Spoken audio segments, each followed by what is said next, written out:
He pointed at her past in public, she pointed at the exit and walked with grace. The room went quiet in a way that felt sharp, like glass breaking in slow motion. Every smile froze. Every breath felt louder. One careless sentence had just turned a celebration into a spotlight on someone's deepest wound. She could have fought back. She could have cried. Instead, she did something no one expected, and that quiet choice would change everyone watching.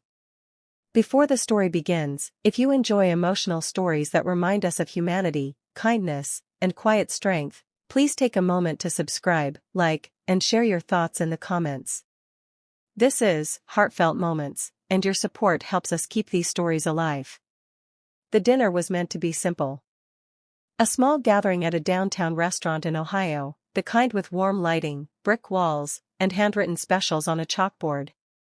Friends from work, a few neighbors, and some extended family had come together to celebrate a promotion. Laughter floated easily across the table. Glasses clinked. For a moment, life felt kind. Her name was Rachel. Rachel sat near the end of the table, hands folded in her lap, smiling softly as others talked. She wore a navy blue dress, nothing flashy, her hair pulled back neatly. If you didn't know her story, you would think she'd always lived a calm, steady life. But Rachel had a past. One she didn't hide, but didn't offer up either. Years ago, she had escaped an abusive marriage with nothing but a backpack and a bruised sense of worth. She worked 2 jobs, slept on a friend's couch, and slowly rebuilt herself. She went back to school at night. She learned how to trust her own voice again. By the time she earned that promotion, she had earned much more than a new title. Most people at the table didn't know all that. Except one man. Mark sat across from her, swirling ice in his glass, smiling a little too confidently. He was a former acquaintance, someone who knew Rachel years before, when her life was falling apart. He had always liked reminding people that he knew things others didn't. As the conversation turned to success stories and where we all came from, Mark leaned back in his chair and laughed. "Well," he said loudly, pointing his finger toward Rachel, "not everyone here started out so perfect. Some people used to be real messes." The table went silent. Rachel felt her heart slam against her ribs. Heat rushed to her face. She could feel eyes turning toward her, curious, confused, uncomfortable. Mark wasn't finished.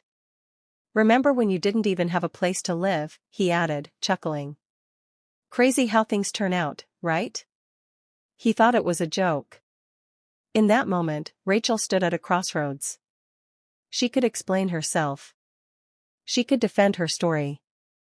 She could remind him that survival isn't shameful.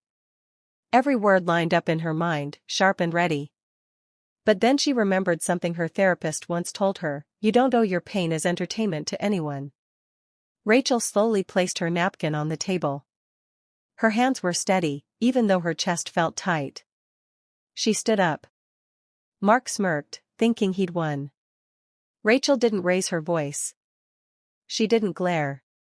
She simply looked at him, then around the table, meeting a few startled eyes.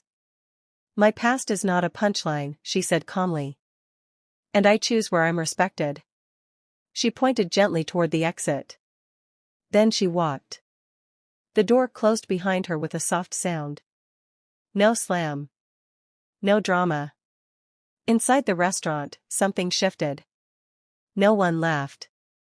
Mark's smile faded as the weight of what he'd done settled into the quiet. A woman across the table shook her head. Someone pushed their chair back. One by one, people began standing up.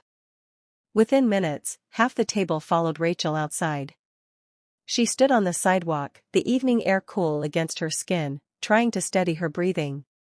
She hadn't realized how hard that moment would hit until it was over. Then she heard footsteps. "I'm so sorry," one coworker said. "That was wrong." "You didn't deserve that," another added. Rachel nodded, grateful but still processing. She didn't feel victorious. She felt tired, but free. The next day, something unexpected happened. Mark sent a message. It wasn't defensive. It wasn't sarcastic. It was quiet. I embarrassed you, he wrote. I thought I was being funny, but I wasn't. I see now that I crossed a line. I'm sorry. Rachel stared at the screen for a long time. Kindness doesn't always mean reconciliation. Sometimes it means honesty without cruelty. She replied, thank you for acknowledging it. I hope you learn from this. That was it. Weeks later, Rachel noticed changes at work. Conversations felt safer. People listened more carefully. One younger colleague pulled her aside and said, when you walked out that night, it gave me courage. I've been letting people talk down to me for years. Rachel realized then that kindness isn't always soft. Sometimes it's strong. Sometimes it's choosing dignity over applause. Her quiet exit had spoken louder than any argument. Years from now, most people wouldn't remember what Mark said. But they would remember how Rachel handled it.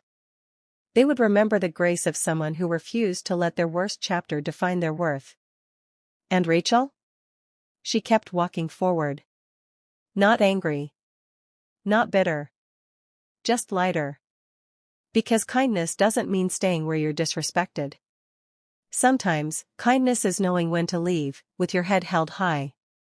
If this story touched your heart, let it remind you of this: you don't need to explain your scars to anyone who uses them as weapons. Choose grace. Choose boundaries. Choose kindness, especially toward yourself. And when the moment comes, don't be afraid to point at the exit and walk into a life that honors who you've become.